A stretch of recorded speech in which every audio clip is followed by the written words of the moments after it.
You're welcome. Okay. So, JavaScript. Let's make a list of topics that we want to talk about here. So I heard declaring variables. What else? Callbacks. Objects and prototypes. Yep. Yep.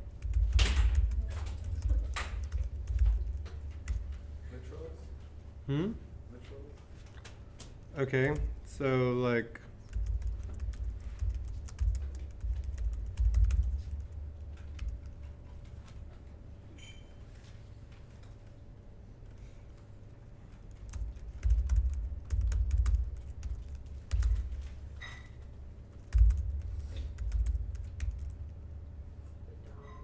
Looks good.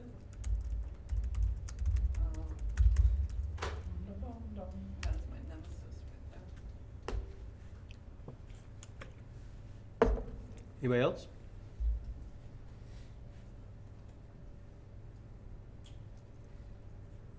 No? Okay, let's vote on these then. You can vote as many times as you want. Declaring variables. Man. Aren't you the one that asked for it? No, I was She said thinking go that quickly on I it. would rather not. Speed Ah, bless you. Callbacks. boost. Yes, 'cause I have 1, 2, 3, 4, 5, 6, 7. Objects and prototype. Vote. 1, 2, 3, 4, 5, 6, 7. Object literals versus object constructors. And vote. 1, 2, 3, 4, 5, 6, 7, 8. Iterators. Vote. Higher order functions. 1, 2, 3, 4, 5, 6. For loops. Maria's just leaving her hand up. One. I don't remember that. 2, 3 for for loops, and DOM interaction. Dum. 1, 2, 3, 4, 5, 6, 7. There's no negative voting. Sorry, Sarah. Thanks for letting me try though. Yeah, it was a valid, good effort. We can see it at the end when we can. and, oh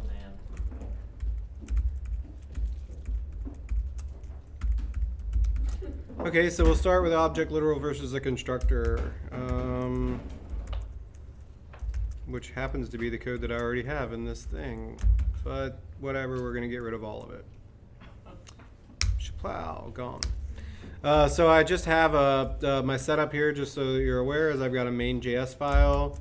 It's being linked into a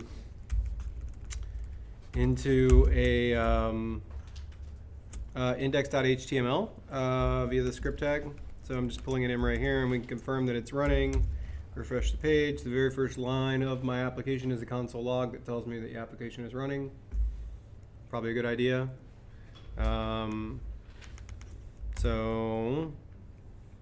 Let's see. So talking about object literals. Everything in JavaScript is an object, just like everything in Ruby is an object. And when we say everything, we mean most things. And the most common way that you're going to deal with objects is through the literal. You will write object literals like 98% of the time. We will cover constructors as well, because constructors are important for like making more advanced JavaScript, and they're also like typically a type of JavaScript that's covered during job interviews, so probably important to know about. But yeah, the vast majority of the time you're going to be making an object literal, and it's literally an object. So literal object equals these curly brackets. All right? An object in JavaScript is a hash in Ruby. Period, hands down. JavaScript objects are just hashes. That's all they are. So that means, you know, if it's a hash in Ruby, then that means it has keys and values. So like key 1, is value 1. Hashes in Ruby are separated by a comma. So the values, or the pairs here are also separated by a comma. Key 2 is value 2, and so forth, right? So we can console log this literal object, and there it is, right? So it's got key, value 1, key 2, value 2. We can, one of the really groovy things about JavaScript is that you can also make values of an object a function. They don't just have to be a value, right? So like key 3, I mean, could be like true, and key 4 could be like 6, and key 5 could be a function. That's cool. That's extremely cool, Yeah. actually. And so it might be a function like console logs, you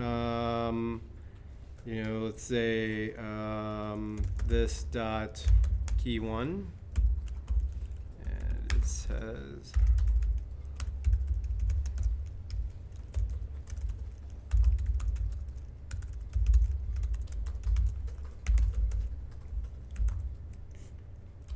oh, I'm not calling the function.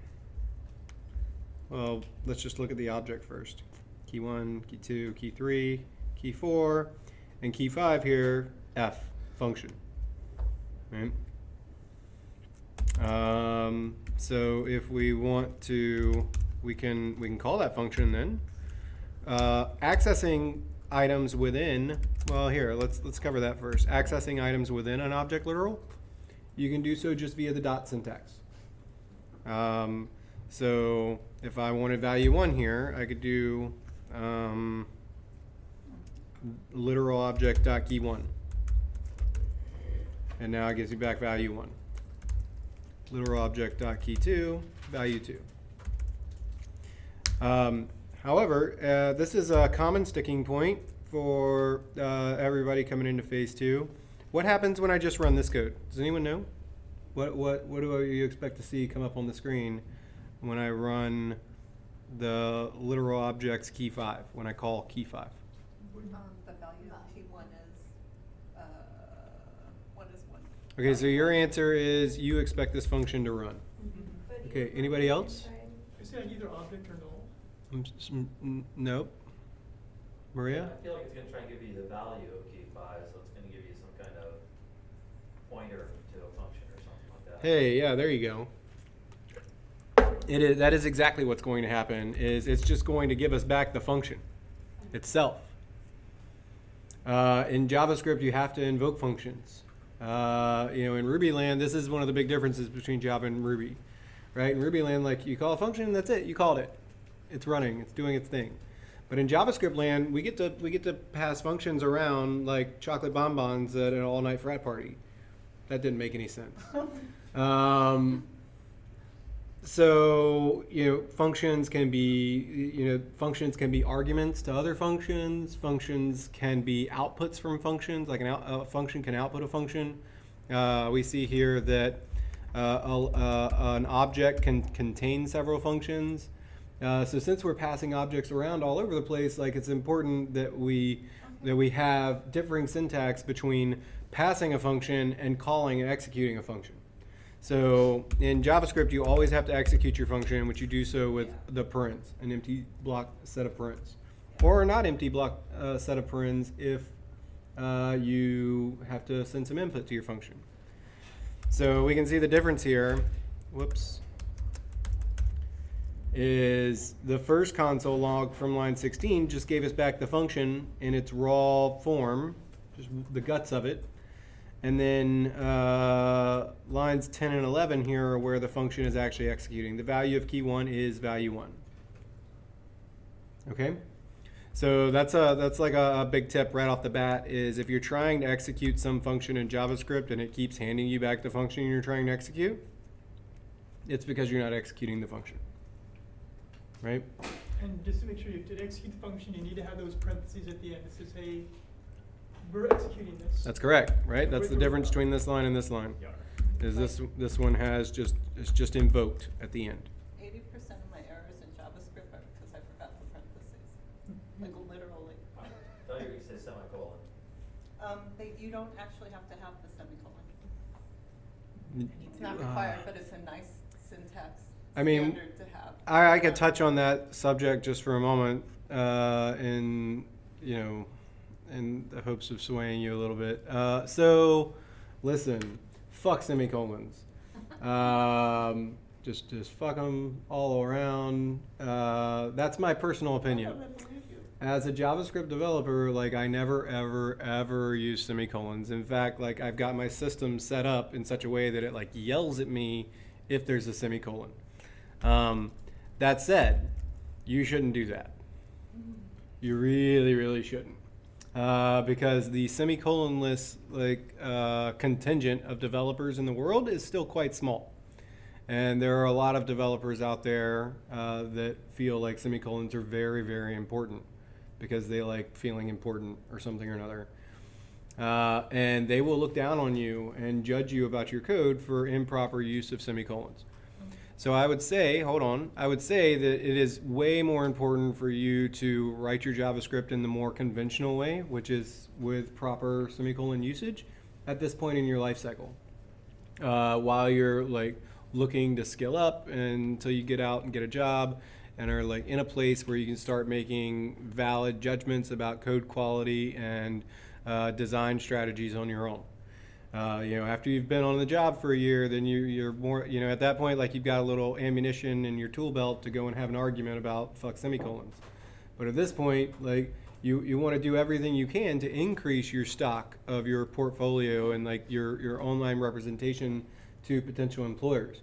And the last thing that you want is somebody to be like reviewing some project code that you wrote and not see any semicolons and think that you're a bullshit developer as a result. And then they just quit reading, which is totally a thing that might happen. I think Joe was first. A couple months back, Phil I know that's a developer over at Tesla I was asking him some questions about JavaScript, and the semicolons popped up, and he came in. I wish I specifically remember the examples he gave me, but he showed me how sometimes if you don't have semicolon, certain lines can bleed together and weird stuff could happen. Do you know anything about that? Sure. There's an argument to be made there. I'm not going to get into all the specifics of it. Yeah, I don't remember specifically, but it's a possibility, like, oh no, crap's happening, it's because of that. That's true. Yeah. All right. So after the final curly bracket, All right. Yeah. So And I after suppose, the my other semicolon should always come at the end of a statement. So here and that's it. This one could take it as well, and this one. Nay, line 12. Oh, because I don't know why, but that one never because this one is inside the object, got it.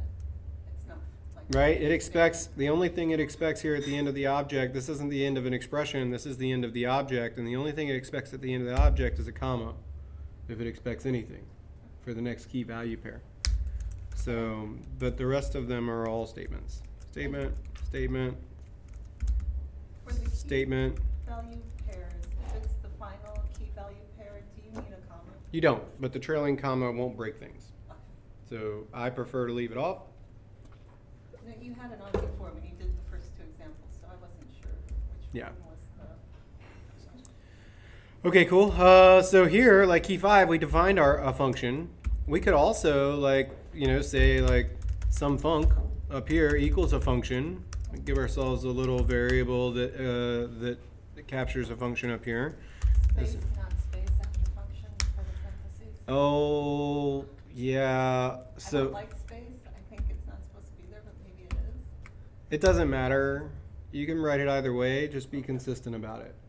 I follow the JS standard way of writing things, Which is a space. which requires a space.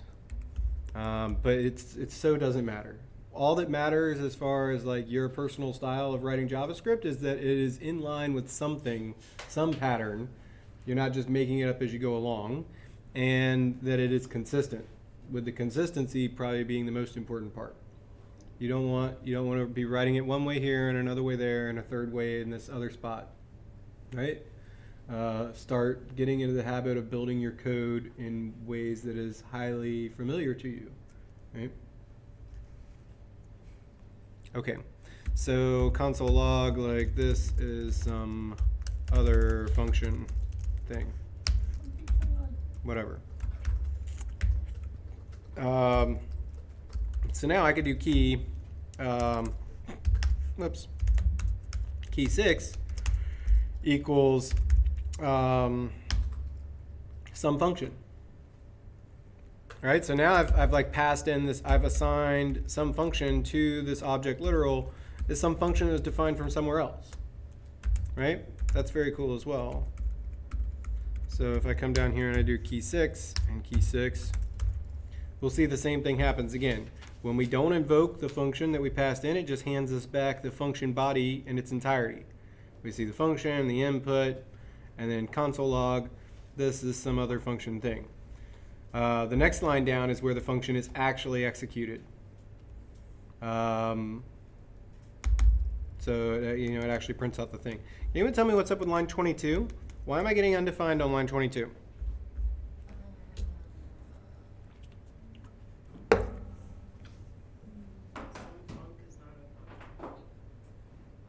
you haven't given some func a value. No, some func is running. This is some other function. That's printing to the screen. This is some other function thing. So this is line 21, and this is what's happening when we call the method on line 22. It's actually being printed from line 5. Explicit return. Yeah, there you go. Line 22 is we're console logging the invocation of the sumfunc function. Okay? And the sumfunc function returns jack shit. Because in JavaScript, you don't have, at least with pre-ES6, for the purposes of phase 2, we're going to say that there's no such thing as explicit return, or implicit return rather, in JavaScript.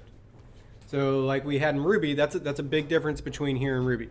In Ruby, whatever the last thing in a method that was evaluated, whatever that was, that's what the method returns. In JavaScript, that's not the case. JavaScript don't give a fuck. If you don't specifically say return, JavaScript returns undefined. Period, hands down. So that means if you want something to be returned, you have to type the return keyword. Also, period, hands down. So, here, the sumfunc, I could like return this string instead of console logging it. And now we see that that's the return value of line 22. Okay? I could go back and I could continue console logging and I could say like return, jumping jack flash or something.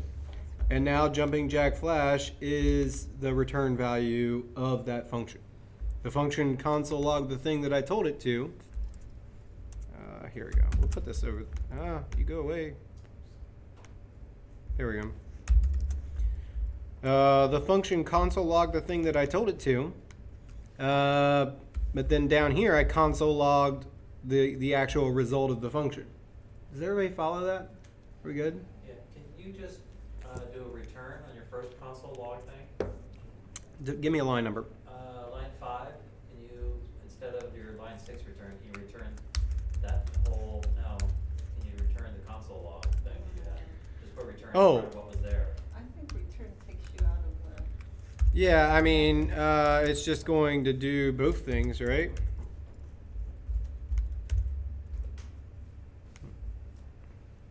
No, because it's still going to be undefined because console log is a function, right? And console log the function returns undefined. So returning this is going to stop the execution of the function. We did not get to jumping jack flash, but we also returned undefined. I'm sorry? Because it never executed. Well, line 6 never executes because we have a return statement. Why was it working when you tried with key 5? I don't understand. Why was what working? Like you They're both working. console.log on like literal object key 5. There's no, again, in key 5, there's no return value. But it was printing, no? Yeah, it's totally printing. This one is printing as well. not, like that one, the return console.log, this is some other funky town, is, it's not printing just, this is the other funky town, because console.log isn't being executed, because the return is just taking it out and returning the statement console.log. No, console log has an undefined return, and then the return is just passing that along. That's correct. Say that again? When it's written this way, Yeah. okay, so it gets into some func and it executes console log. This is some other func thing. Okay. Okay? After this line is done executing, it returns the result of this line. The result of this line, the return value from the console log function is undefined. It's like puts. No, if it executed that, it would only print to the console, this is some other funky town thing. Which it did. Oh, I changed it. Damn it. I thought it returned to the console.log parentheses string. This Nope. is some other. Well, so this is the maybe you're getting confused because we have too many things on here. Yeah. This I is think that's the return. the function where we weren't invoking it. Got it. So we're just getting the function back. So here's what is actually happening when we console log literal object key 6 invoked. Line 5 runs and it console logs out. This is some other function thing. Thank you. I got confused by what. And then the actual line we executed down below, where we said console log that function, now returns undefined because we're not giving it a return value. Okay? Thank you. So that's two ways of like incorporating functions into an object literal. Objects are first-class citizens in JavaScript. So that means that you can modify them anytime you want. You can, on the fly, you can add a new key to an object. Right? Like if I've got this literal object defined, and I want to say literal object dot, la-di-da, equals, some stuff. And now my literal object has a key, la-di-da, which equals some stuff. Okay, so like nothing special about it. You can reach out and you can add or modify values on these objects at any point in time, which is both crazy nice and crazy pain in the ass and dangerous, because it means that like other code within your application can also modify or create things on your object at any time. Can you speak about the scope, since you're touching on that right here? How wide is that? If you call something common like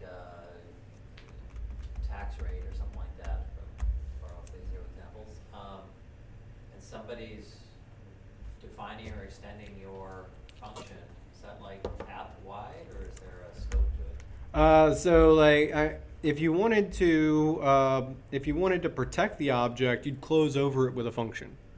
Have you heard that term before, closure?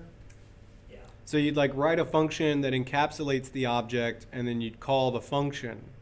So like it's kind of like public and private methods in Ruby, right? Where we write the private methods for our class that only the class can use, and then the public methods are the ones that we like expose out to the users. But otherwise they're global?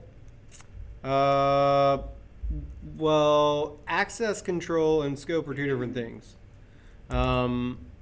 So if we do the thing where we close over this object and we vart it in here, so But can I ask a more practical question instead of getting down this rabbit hole? sure. What does it look like when we try and call a function that we actually don't have access to because it's in some other part of our Undefined. What? Undefined. Undefined. Okay, that's probably a better thing. Mm-hmm. Can I just throw an analogy in? Yeah, sure. You can think of it like the Oscars. You can find out the winners because they'll tell you, but you don't know how the voting works at all. So like if you try to ask how the voting works, they're like, you don't get to know. But if you're like, who won, they'll say it was this person. Same kind of idea. So someone's doing work, you just don't know about it. Okay. Hope someone did know me, but. Doesn't seem reassuring at all. So, yeah. there's, as far as scope is determined in JavaScript, you basically have two levels of scope, global and function scope, for your purposes right now, or global and global and function scope. Later in life, you'll learn about block level scoping, but we're not going to talk about that at all in phase 2.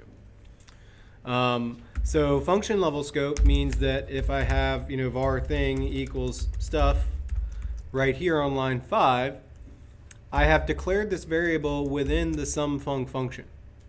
So if I console log thing within sumfunc, like I get it, it happens, stuff happens. But if I try to do the same thing from down here, thing is not defined, right? However, if I took this var off, oh, that's a bunch of bullshit.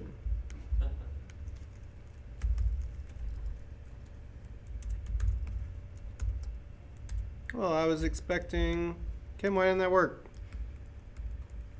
This should have made it a global variable, should it not have?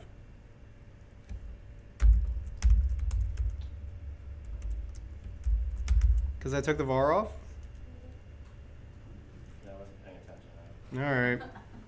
Does global have any special syntax? Like, does it have to be capitalized or anything? No, it doesn't. It doesn't have to be. I mean, conventionally, like there's a way to define globals, but you can make any variable global just by having it defined in the global scope. Morning, Caroline. Welcome back. That's interesting. I wonder if that's a Chrome thing now. If they've like fixed that. So typically speaking, you always need to declare your variables. It's super bad news bears if you don't. Like you should be in the habit of always, like if you're making a new variable, you need to put the var keyword in front of it. Later in life, we'll learn about the let keyword or the const keyword, but for now, you can just var things. Every variable should be varred up. Some people like to do something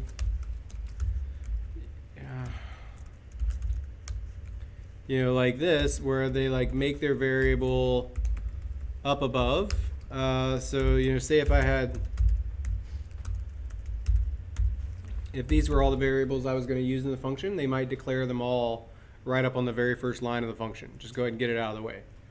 And then they just consume those variables down below.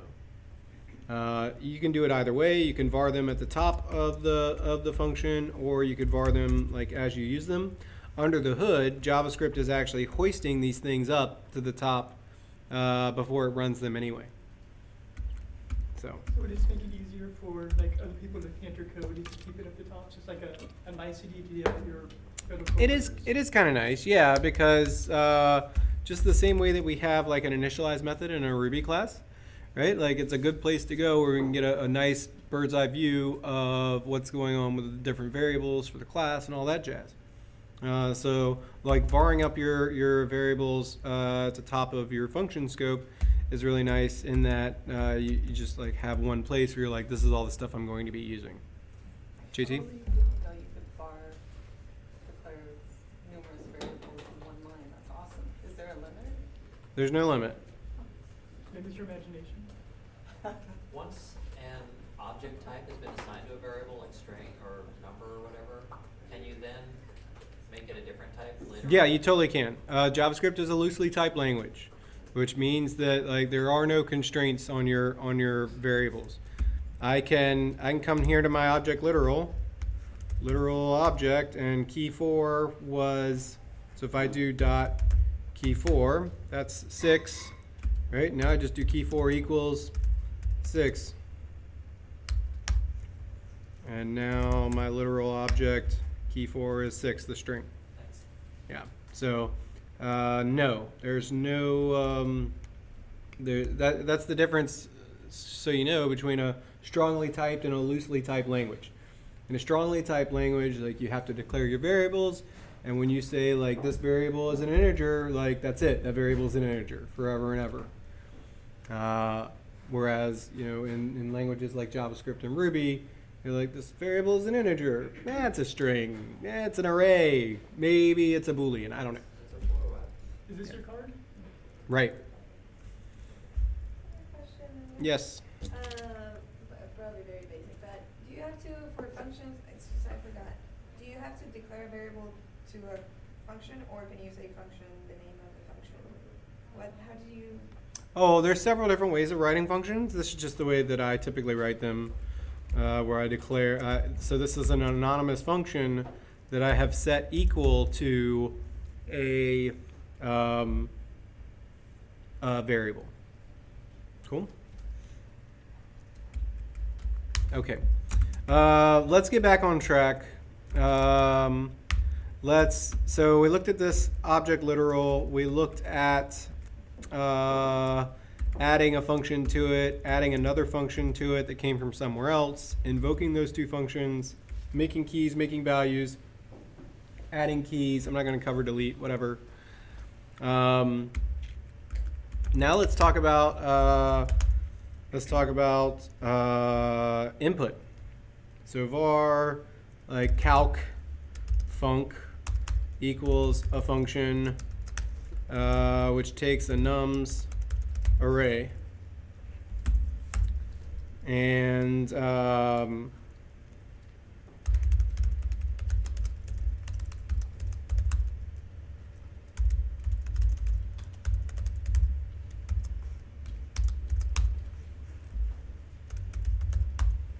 so we ultimately want this line to print. Let's call this function calc func. So if I just do this, what am I going to get? Yeah, undefined. I'm not going to get undefined. Yes, you would. If I just console log this thing, I'm going to get the function back. Again, didn't invoke the function, it just hands me back the function. It's like, here's this function, it's an awesome function, you should do something with it sometime. I hope you like this function. It's all yours. If I invoke it, then I'm going to get an error, result is not defined. Because I've injected this dependency now of result, some variable that I don't have. So var result, try it again. And yeah, it's undefined, undefined, undefined. The sum of the array is undefined. There we go. So let's see. Where do I want to go first here? First, I want to talk about arguments to functions. JavaScript is not like Ruby in that you can have as many arguments to the function as you want, anytime. You don't have to declare them in advance. In Ruby, Ruby's very specific. I'm sure you've all seen, argument error, expected one argument, received 0, or expected 2 arguments, received 1, or something along those lines. JavaScript DGAF on the arguments.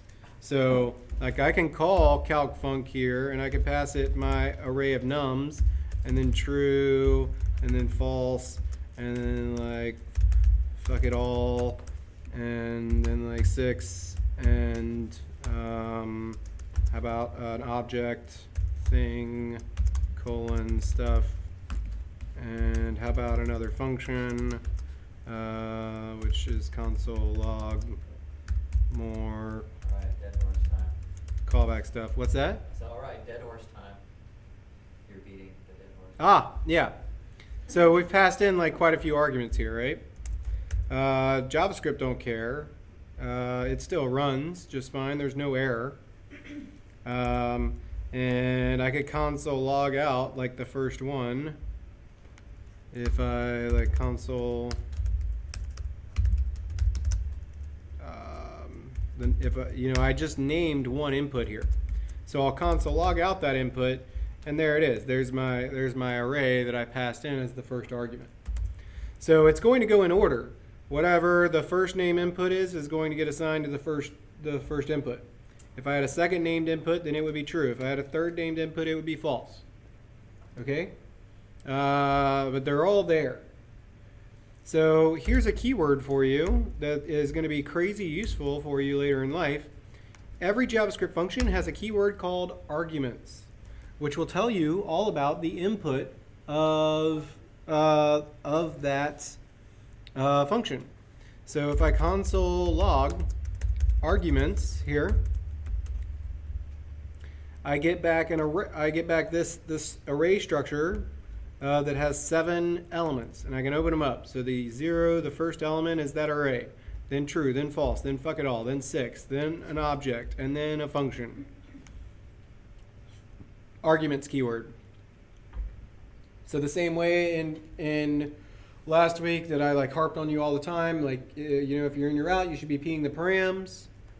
You know, when I harped on you in phase 1, like when you don't understand what your input is, you should like pee your input, stuff like that. Same in JavaScript land, like if you don't understand your inputs, console log arguments. Can you show the code for that again? Maddie tried to type it in and I'm not fast. Console log arguments. That's it. All you got, you don't need any code. You just remember that there's a keyword called arguments. I still not sure how it's printed 1, 2, 3. I think arguments did that. How I printed which 1, 2, 3? This one or this one? Yeah. Okay, this one is because I console logged my named input from here.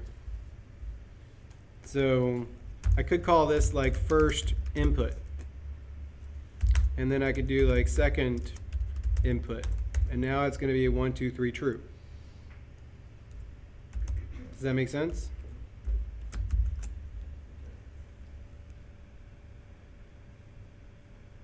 Okay. So that's a quick word on arguments. Let's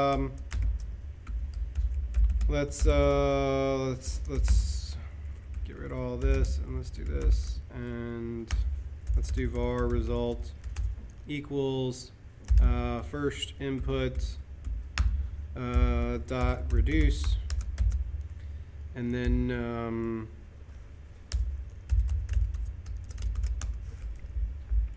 so in JavaScript we've got this notion of callback functions. Do you know what this is? No? So a callback function is just another function in JavaScript, but it's something that is not executed right away. It is executed at some later point in time when you need it. So like let's do this instead. Let's say I'm gonna var reduce callback is a function that I'm gonna make. And actually, I'm going to put it up here. So the reduce callback is a function I'm going to make. It's going to take in an element, and what does reduce take? Shit, I'll have to look it up. MDN.